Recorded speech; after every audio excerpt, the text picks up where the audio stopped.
All right, Metro Detroit Golfers podcast. Here, just great to be here right now with can't believe how cool it is to say this. The winner of the USAM, James Piot from Canton, goes to Michigan State. James, first and foremost, congrats, and obviously, thanks for coming on. Yeah, thanks for having me. I really appreciate it, guys. I guess I'll just start with this, Kyle. I know you got a few questions too, but has it sunk in? Do you realize how big of a deal this is? I mean, just the fact that you're putting Michigan on the map, you're putting, Michigan State on the map. That's huge for the program. I mean, this is a huge deal to win this tournament, man. Yeah, I mean, I keep telling people fully hasn't set in. I mean, obviously, when I tell people when I step on Augusta, fingers crossed up on Augusta, you can't count on it coming yet. But once I step out there, I'm gonna be like, I made it. But right now, it just feels kind of like a dream. It felt like just won a local event and things. People are texting me and going crazy, but it's just it's the coolest feeling in the world to obviously do that, and it's been a big blessing. It's been something I worked for as a kid, but it's something you dream about, but you never really think you're gonna achieve it until it happens.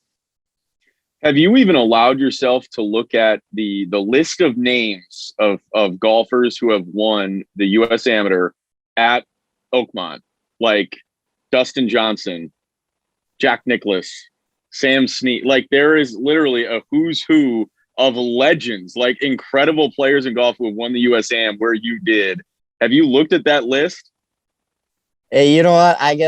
It was kind of cool. Right after I won, they pulled me aside in the clubhouse and they kind of showed me around. They're like, "Hey, check this out." They got a big like billboard looking thing in the clubhouse, and it has all the USGA championships and all the names of people who have won there. And it's like, "Hey, your name's going right here," and it's right below Dustin Johnson. I'm like, "Are you kidding me?" It's the coolest thing in the world. I mean, let alone winning the USAM and at Oakmont, it was like a dream come true, biggest blessing ever. And another side perk, which I had no idea existed until I got done. I was giving a speech after, and some of the members came up to me and they're like, "Dude, did you know that you're an honorary member now at Oakmont?" I'm like, "What do you mean?" They're like, "For a lifetime, you're a member at Oakmont now." I'm like, "So I could just pop in here and play some golf?" I'm like, "I'm only 4.5 hours away. I'm gonna definitely get on that." So it's definitely a huge blessing, to be a member out there, a guy who's a public courser. So it's a little different scene for me, but definitely, like I said, a huge blessing. Well, so while we're on, sorry, real quick, while we're talking about Oakmont real quick, what kind of a monster is that course? Because on TV, it looks really difficult. Like, was it just a total grind essentially the entire time? Yeah, it was, I mean, hands down the hardest golf course I think I've ever played for perfect conditions too. It wasn't really windy. It was actually soft. The first round I played, it was stroke play. So it was before all the rain came in, and the greens were firm, and the caddy was telling me they're actually usually more firm for the members. They just made it a little softer so they get through the rounds. But I was like, I shot 3 over the first round, and I got done. I was talking to my buddy who's getting ready to go for the afternoon round on the putting green. I'm like, "Dude, that 3 over felt like a 65. I'm like, "This place is that hard." So it was every day of the week was just like, all right, we got to get through this thing again. Obviously now I said I was a member. It's like, I don't think I could play out there every day, because that place will beat your brains in. I'll tell you that. But it's one of the coolest spots ever. I mean, the property, the clubhouse, the history behind it. It was phenomenal. So I want to get into obviously Michigan golf and your upbringing and everything like that. But first, just kind of recapping the U.S. Amateur. Just a fantastic weekend, I'm sure. But I would love to hear from you. Who is the maybe it surprised you, the one person or the coolest text or the coolest DM or the coolest Instagram follow or something like that you got right after the tournament? Have you heard from anybody that gave you a call or something really cool like that? So I've gotten three really cool ones on social media, and actually, there could be a lot more cool ones sitting in my text messages and email right now. I'm still filing through all those. I think I have like 300 left, and it's been a long week of responding to those. I don't want to be that guy who doesn't respond to anyone, and I appreciate everybody's support. So I've been getting through it, but probably the coolest one was Magic Johnson. He tweeted at me. I mean, that's like something like, is this right? Like when the account tweeted at me, I'm like, this is definitely a fake account, because he got all those spoofs. I'm like, no way. And I see the blue check mark. I'm like, holy crap. Another one was Bryson DeChambeau. He actually followed me on Instagram and gave me a shout on my Instagram post and was like, "Welcome to I think he said welcome to the club, brother," or something like that. So But I was cool. like, yeah, that's pretty freaking sweet. Yeah, I was gonna say I'm not in the same ball speed club as you, but Yeah. it's cool to see that. And then I mean, actually, there's two more, but Tom Izzo, the MSU legend, that's awesome seeing, especially for a golfer. It's like, do you even care about our sport? Kind of thing. It's your mentality Yeah. because No, basketball is kind of the world, basketball, football, and he's actually a big time golf fan. And he is. We've it talked was more about it. Yeah. yeah, he's awesome. And the funny fact about that is actually I left him on delivered for 2 days because I got so many text messages. So I'm like, I was reading through and, you don't have his number. I don't have pretty much all the numbers who've texted me. And I see, hey, James, Tom Izzo here. When I'm reading through, I'm like, it was like yesterday or something. I'm like, did I really just leave Tom Izzo on delivered for 2 days? I'm like, holy crap. So that was, yeah, that was like, oh my gosh. And then the last one was definitely Mel Tucker. He sent a tweet out too. He's a big time golfer, so it was cool to see him. And it's I'm looking forward to see what he does for the boys this fall. I would love to see a national championship come to state. So if he watches this, no pressure, but we'd love to see it happen. Love it. Now, we'll talk real quick about your obviously upbringing, Canton, Michigan. I want to hear what courses that you played locally the most growing up. Michigan golf. You put Michigan golf on the map even more with winning this first Michigan player to ever do it. Take a minute and just talk about Michigan golf, the courses you played, and just again, we actually, when we talked to Bryson DeChambeau, we told him this, and he was blown away that Michigan actually is the third biggest golf state in terms of total courses, right behind Florida, California, then Michigan. But please take a moment, and just talk specifically about Michigan golf. Yeah, so I grew up at Fox Hills in Plymouth, Michigan. Junior member there for I couldn't tell you how long, 14 years probably, something like that. There's a group of us used to go out every day. Big name came out of that one is Henry Doe. Used to just beat us all for fun.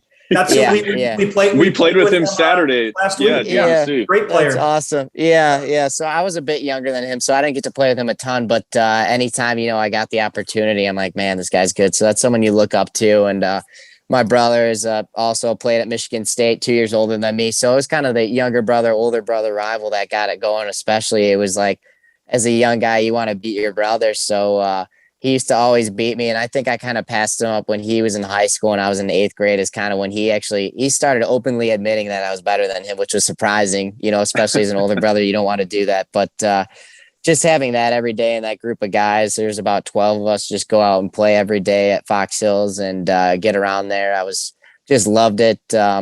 At a really young age, before I could even get dropped off at the course, my mom used to come out and watch me practice and stuff like that until she was finally like, all right, you're old enough. They would just drop me off in the morning on their way to work, and I'd stay there as long as possible, as long as they'd let me, really.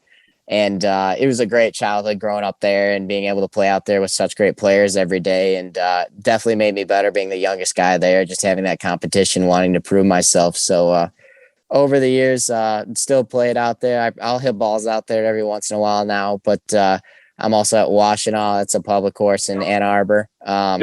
It's tough to say as a Spartan. I play in Ann Arbor, but absolutely love it. Phenomenal place. The greens, actually, I went out and played yesterday, and it was like they felt like I was almost out at Oakmont again. Like they were firm and fast. It was awesome. Yeah, great spot. And, I'll play out there with my dad and brother and some of his buddies every weekend. So it's a cool little thing I got going on, and just been a kind of a public course guy. That's my style. I love it there. It's, go out and practice in shorts and a t-shirt some days. I know some people might not like that, but that's kind of who I am as a person. And it's just been great growing up in the scene I have, and definitely blessed to be able to do that. Great. So you talk about going out, to the range, going out and playing, whatever, shorts, t-shirt, casual, no big deal.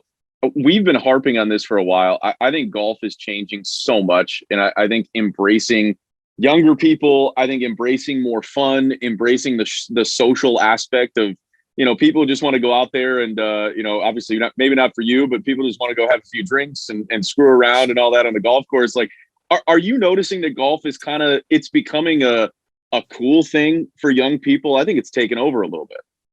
Yeah, definitely. I mean, it's trending with media and things like that. And also part of it too, I hate to say it, but like I feel like I'm getting older and older because now like when I was in high school, people were like, dude, you're on the golf team. What the heck? And now it's like I got hockey players and baseball player buddies at school who are like, dude, you're on the golf team. That's sweet, man. Like we got to go play, you know, and Yeah. I'm starting to get involved in the older crowd. So I'm not still don't look like an old guy. I mean, I still look closer to 15 than 30, which is, you know, I appreciate, but it's definitely something that I feel like has gotten a lot more popular, and it's cool to see the game growing. But no, I'm definitely a fan of people getting out there, and you know, I'm not big on, you know, you got to dress certain way to do a certain thing.